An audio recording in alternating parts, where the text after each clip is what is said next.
لله وكفى وسلام على عباده الذين اصطفى. أما بعد، قال تبارك وتعالى في شأن حكيم: أعوذ بالله من الشيطان الرجيم، بسم الله الرحمن الرحيم. إن الله وملائكته يصلون على النبي يا أيها الذين آمنوا صلوا عليه وسلموا تسليما. اللهم صل على سيدنا حبيبنا كريمنا نبينا مولانا محمد وعلى آله وصحبه وبارك وسلم كما تحب وترضى.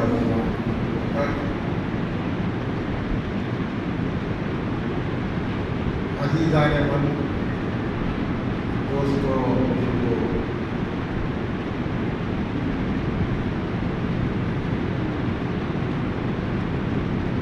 انسان کو اللہ پیدا کیا، اس کا مقصد بھی بیان کر دیا: وما خلقت الجن والانس الا ليعبدون. ہم انسانوں کو اور جنوں کو صرف ہماری عبادت کے لیے پیدا کیا.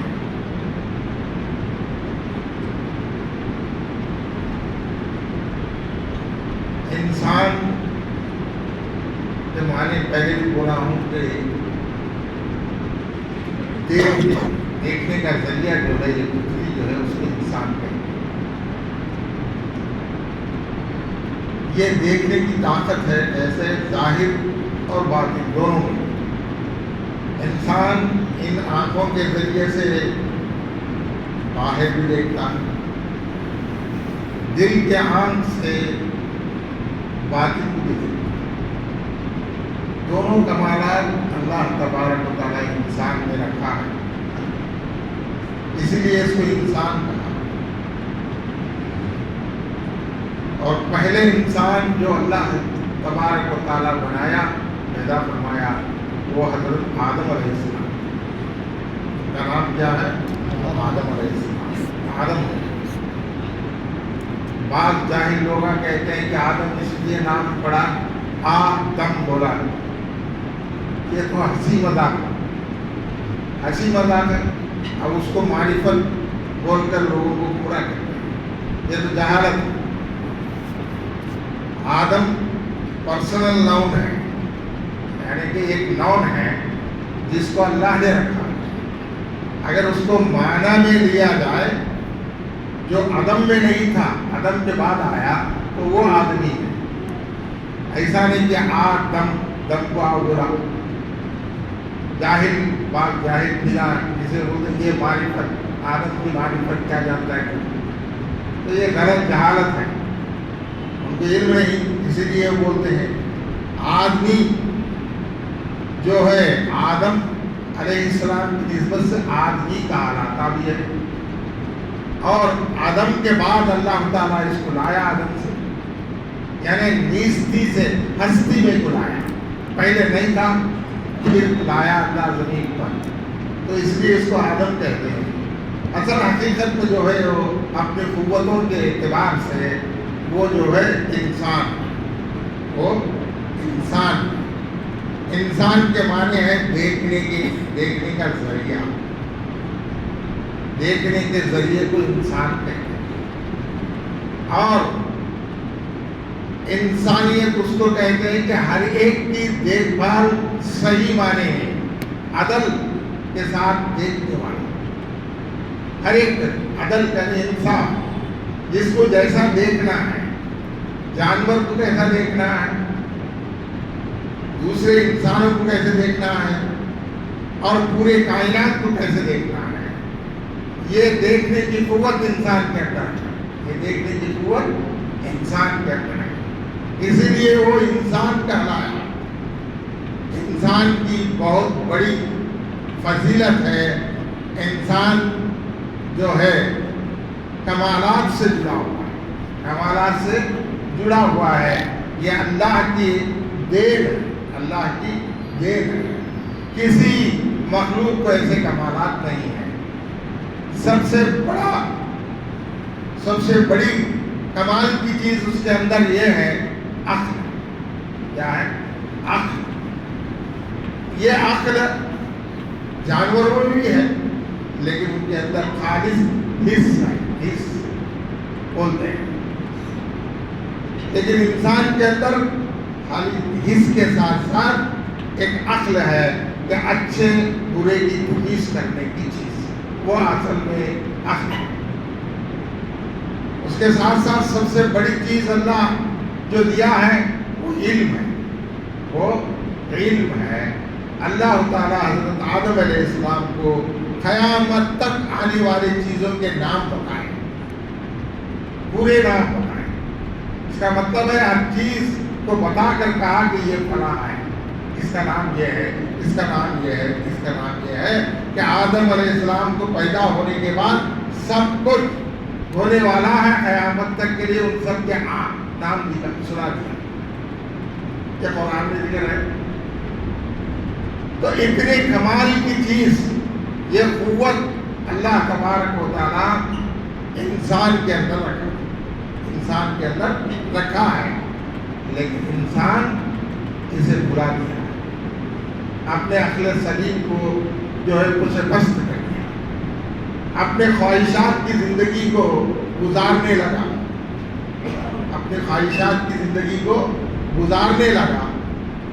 اللہ کو بھلا دیا، قیامت کو بھی بھلا دیا.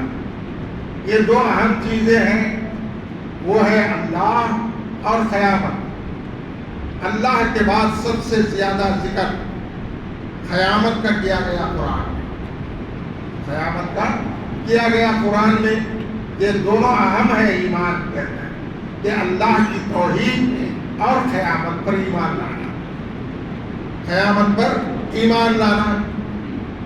لیکن ان کو بھلا دیا. اللہ کو مجھے جواب دینا ہے، یہ بھول گیا.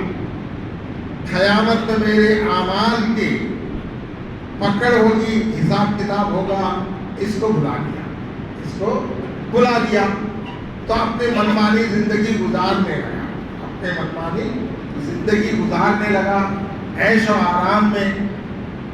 تو اللہ تبارک و تعالیٰ انسان کے ہدایت کے لیے ہادیوں کو بھیجا. ہدایت دینے والے وہ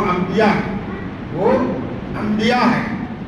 آدم علیہ السلام سے لے کر حضرت عیسیٰ علیہ السلام تک 1,24,000 انبیاء کو بھیجا.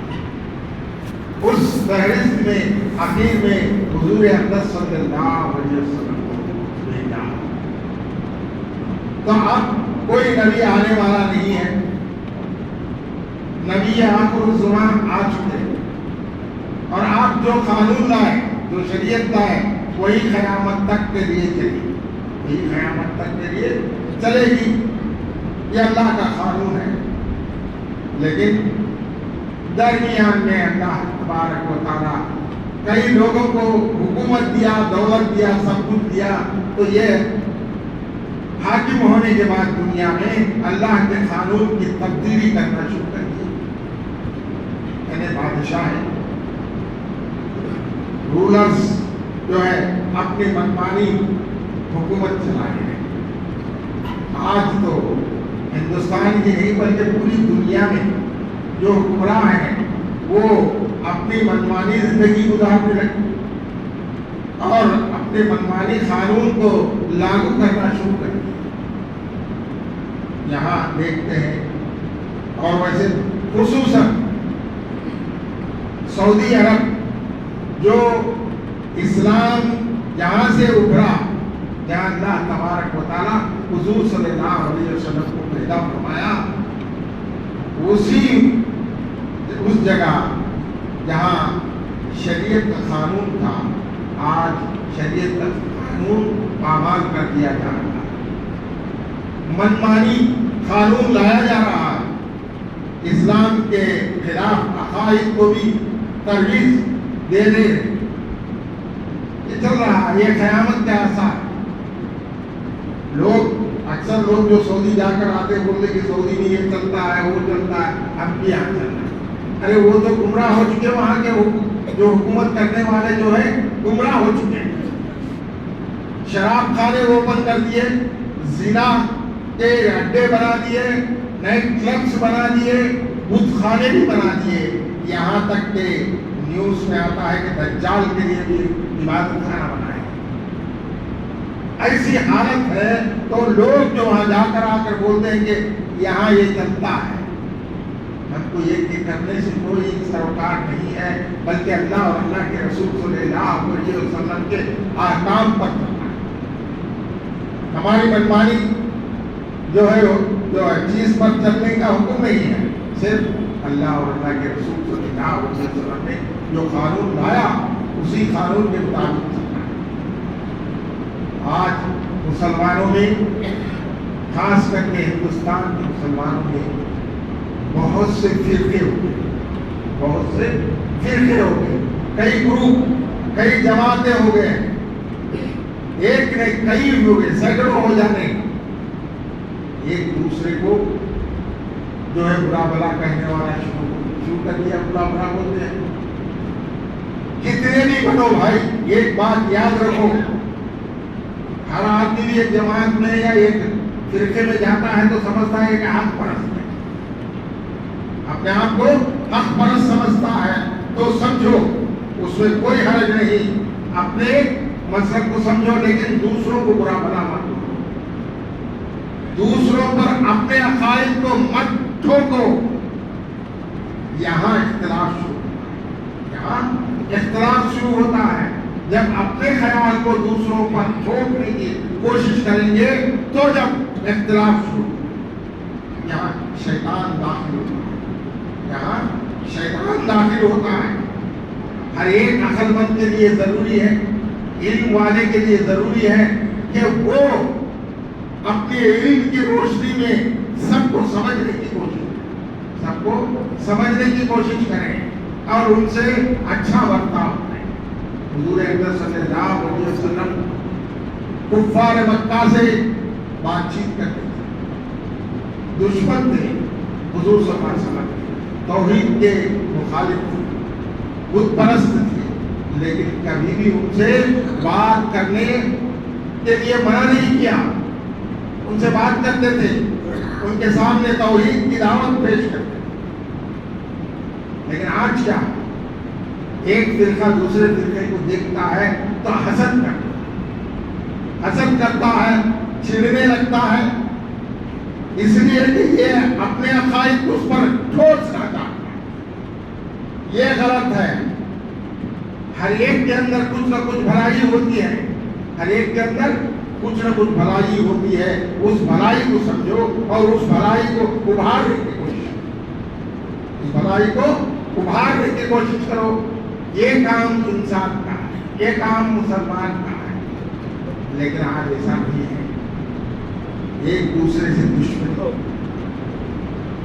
اور اس کے علاوہ آج کے دور میں دولت معیار حق بن گئی ہے۔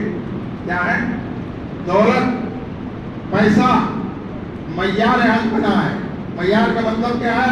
اسٹینڈرڈ، ایک ترازو، انصاف کا ترازو کیا بن گیا ہے؟ دولت۔ پیسہ ہے تو وہ بولا تو حق ماننے کو تیار ہے، ماننے کو تیار ہے۔ اور حکومت کا عہدہ یہ دوسرے نمبر پر ہے، حکومت کا عہدہ ہے تو وہ بھی معیار بن گیا۔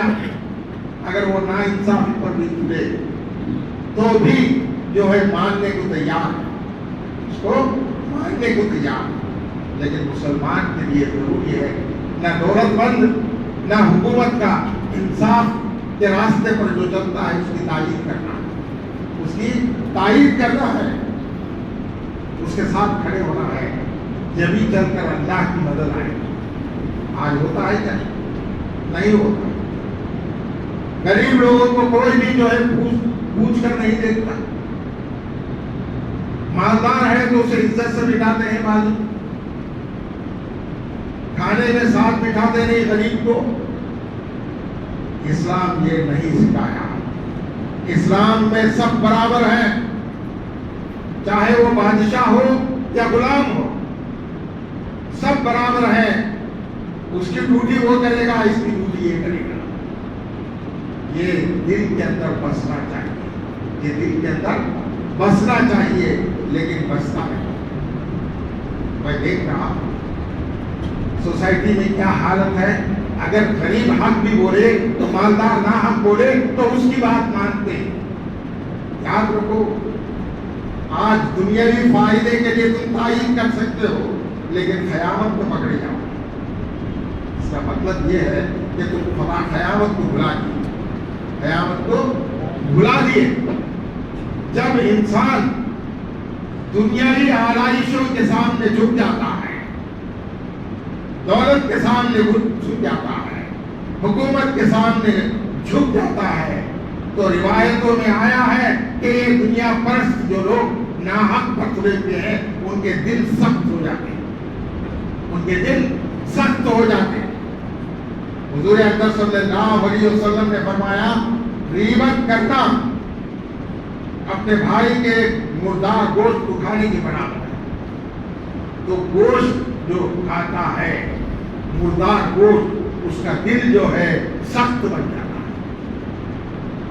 40 دن تک مسلسل گوشت کھانے کو اس لیے منع کیا کہ کم سے کم 40 دن تک تم جو ہو غیبت کرنا چھوڑو.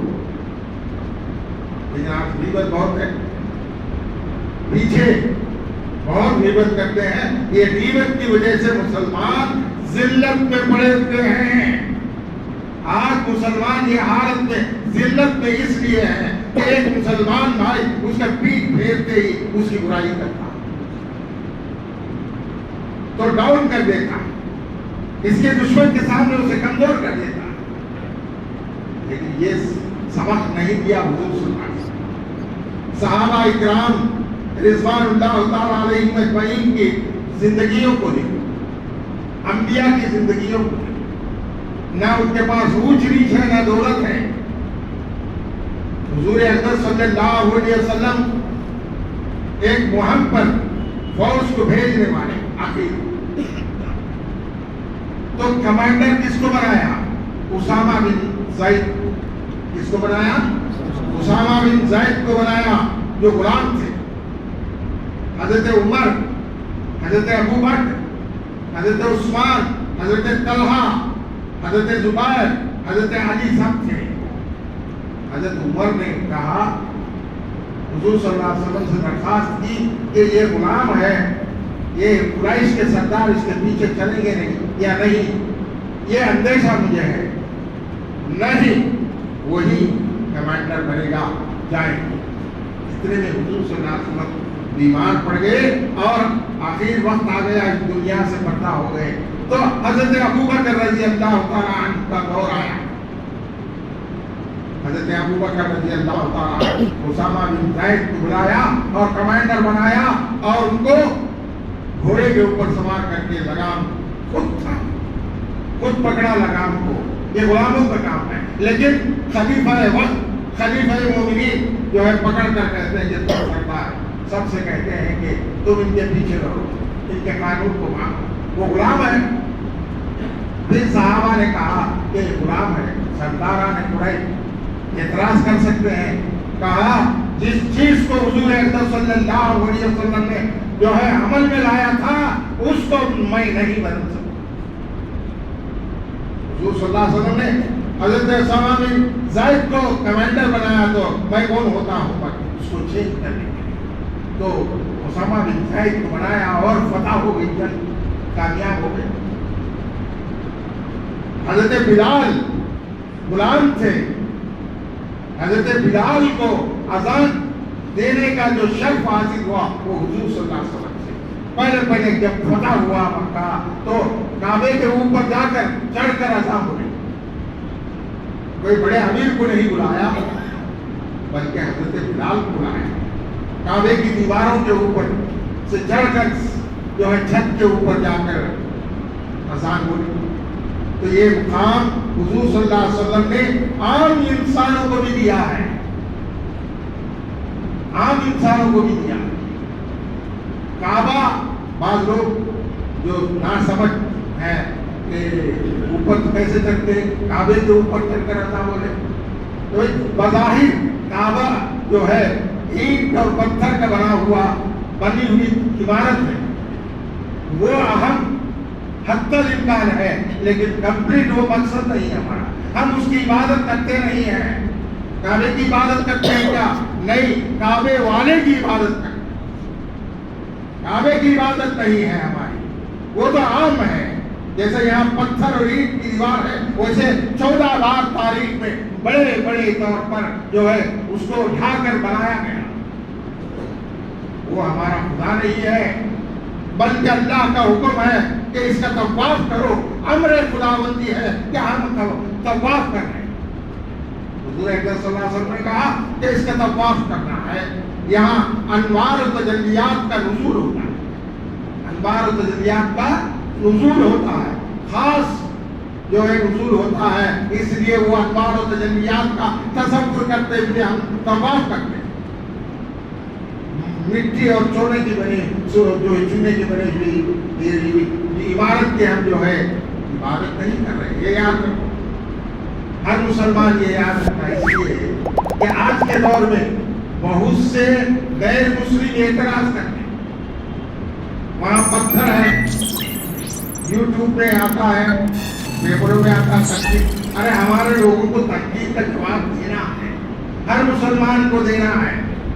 وہ پتھر جو پیوست ہے حجر اسود، یہ حجر اسود صرف نشان کے اعتبار سے جنت سے لایا ہوا پتھر ہے، ایک پاک پتھر ہے، لیکن اس کے اندر نہ نقصان پہنچانے کی طاقت ہے نہ فائدہ پہنچانے کی طاقت۔ وہاں سے گنتی شروع ہوئی، طواف یہ سمجھانا ہے۔ اور یہ دیوار جو ہے ہمارے لیے اہم نہیں ہے دیواریں، بلکہ دیوار کو جو انوار و تجلیات نازل ہوتے ہیں وہ ہمارے لیے اہم ہے، یہ دیواریں نہیں۔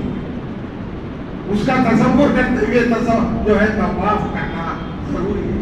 ہمارے لیے امر خداوندی اہم ہے، امر یعنی حکم، اللہ کا حکم کیا ہے یہ لینا ہے۔ لیکن مسلمانوں کو جو ہے اپنے مذہب کے بارے میں ہی معلوم نہیں۔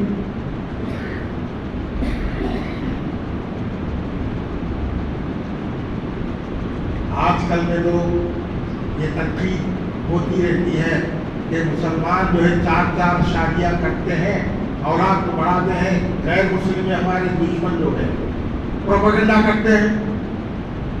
حالانکہ سب سے زیادہ بیویاں، سب سے زیادہ ڈبل ٹربل شادی کرنے والے دوسرے مسلمانوں میں 95% ایک ہی بیوی۔ 4 کی اجازت ہے، مطلب یہ نہیں کہ تم 4 کرو کمپلسری، اجازت ہے، ہو سکے تو کر سکتے ہیں، لیکن پھر اللہ کیا کہا آخر میں تمہارے لیے بہتر ایک ہے، تمہارے لیے بہتر ایک ہے۔ یہ سمجھاؤ جو اعتراض کرتے ہیں کہ گنتی لگاؤ کہ ہمارے اندر کتنے لوگ ہیں جو پولیگمی ہیں، یہ غلط ہے۔ ایسے اعتراضات آتے ہیں، ہر جگہ سے آتے ہیں۔ آج تو پروپیگنڈا بہت ہو رہا ہے اسلام کے خلاف، تو اس کا جواب دینے کے لیے ہر ایک بھی تیار رہنا ہے، ہر ایک کے لیے بھی تیار رہنا ہے، ورنہ کیا جواب دو گے؟ مایوس ہو جاؤ۔ اور اکثر آج ایک یوٹیوب میں دیکھا کل کہ یہ غیر مسلم جوگی فرما رہا ہے کہ درگاہوں کو جانا یہ اچھا نہیں لوگوں کے لیے، اور وہ بھی ایک قسم کی ان کے پوجا کا طریقہ۔ لیکن یاد نہیں، درگاہوں کو جانا پوجا نہیں یا عبادت نہیں، اور اکثر بولتا رہتا۔ عام لوگ تو ایسے تو جماعتیں آگے کہ جانا ہی منع، یہ بھی غلط۔ جانا سنت ہے، جانا سنت ہے، لیکن وہاں جا کر خرافات کرنا منع ہے۔ جیسا کسی خبر کے پاس گئے ولی اللہ کے سید شاہ حسین ولی رحمۃ اللہ علیہ نے جا کر وہاں سخت لگا دینا خبر کو، یہ تو سخت منع ہے، یہ تو سخت منع ہے۔ یہ سر صرف اللہ کے سامنے جھکتا ہے، ورنہ کسی چیز کے سامنے نہیں جھکے گا مسلمان کا۔ مطائف طواف کرنے کی جگہ صرف کعبۃ اللہ ہے، کعبۃ اللہ کا طواف کیا جاتا ہے، نہ کہ جھاڑوں کا، پیڑوں کا اور قبروں کا۔ قبر کا طواف لگانا بھی شرک ہے، قبر کا طواف کرنا شرک ہے۔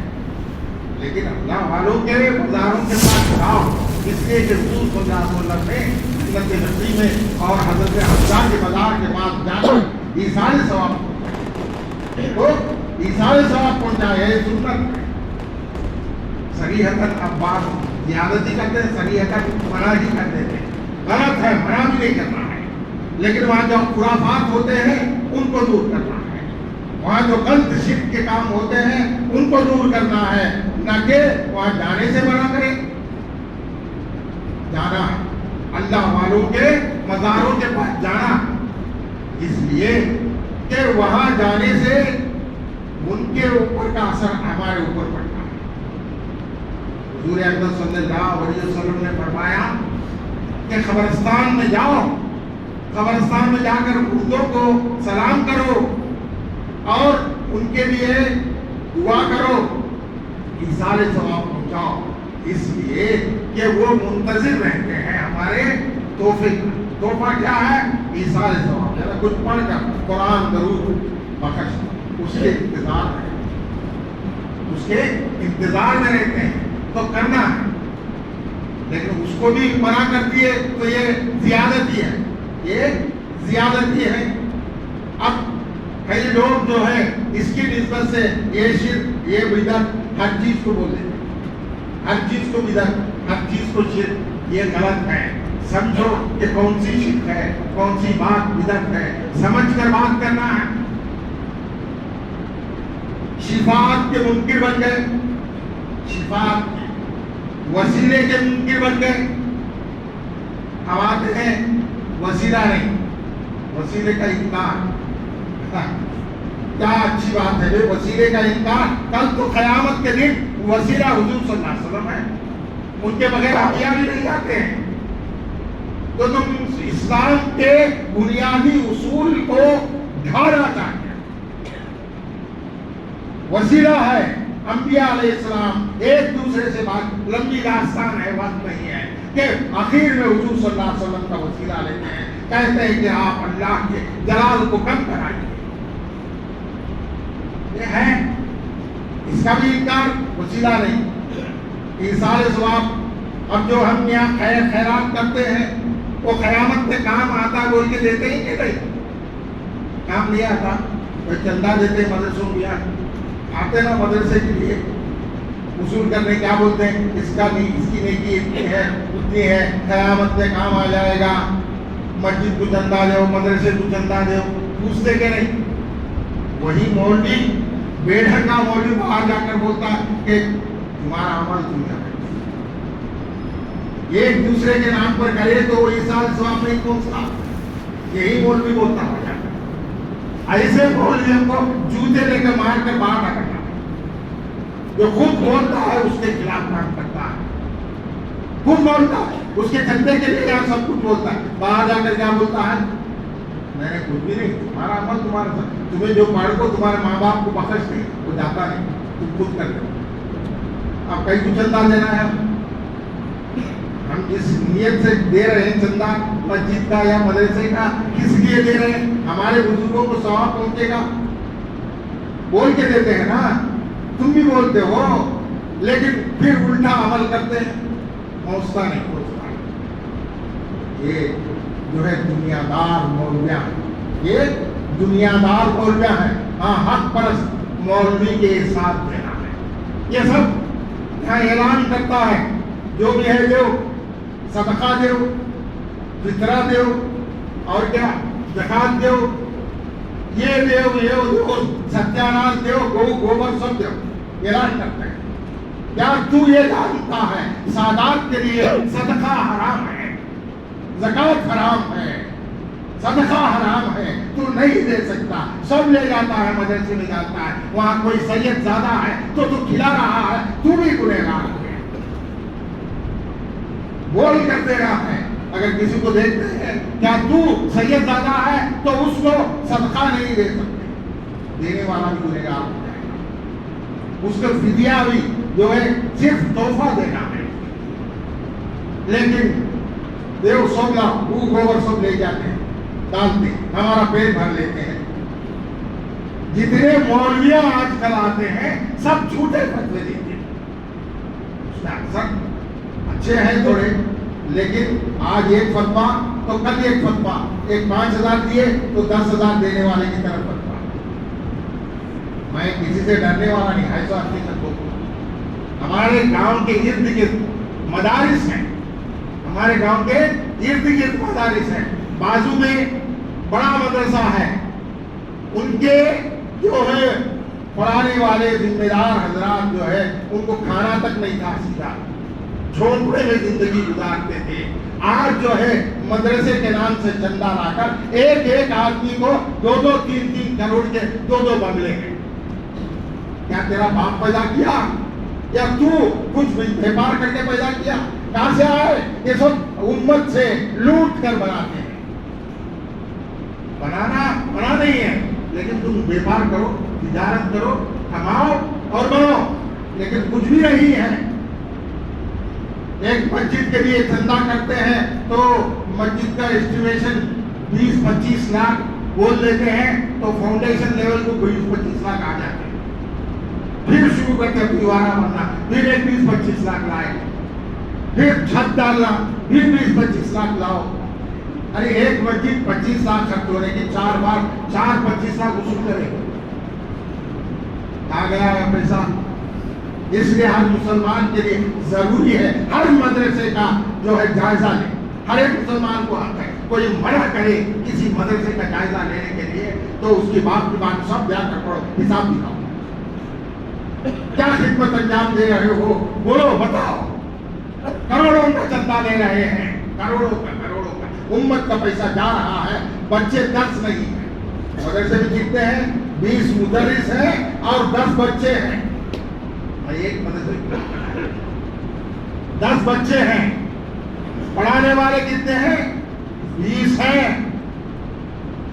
اور بجٹ ہے 1 کروڑ کا دیا ہے، اتنا چندہ دیتی ہے امت، لیکن یہ کھا جاتے ہیں۔ میں کھلا بولتا ہوں، مجھے ڈرنے کی ضرورت نہیں، میں تو اللہ سے ڈرنے والا ہوں۔ تو ایسے مدارس کو پکڑو، اور امت کی ذمہ داری ہے، مسلمانوں کی ذمہ داری ہے کہ تم حساب کتاب دو۔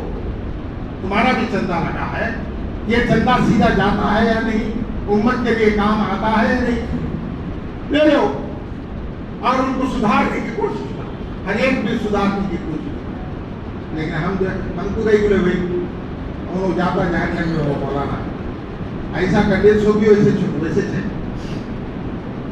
تھے کیوں؟ اس لیے کہ مسلمانوں کے اندر مایوسی آ گئی ہے، مسلمانوں کے اندر مایوسی آ گئی ہے۔ یہ مایوسی کفر ہے۔ کیا ہے؟ مایوسی کو کفر کہا گیا ہے۔ مایوسی کو دور کرو، ہر مسلمان آگے بڑھو اور دین کو سمجھ کر دین کے اداروں کو ٹھیک چلانے کی کوشش، ہر ایک کوشش رکھتے نہیں۔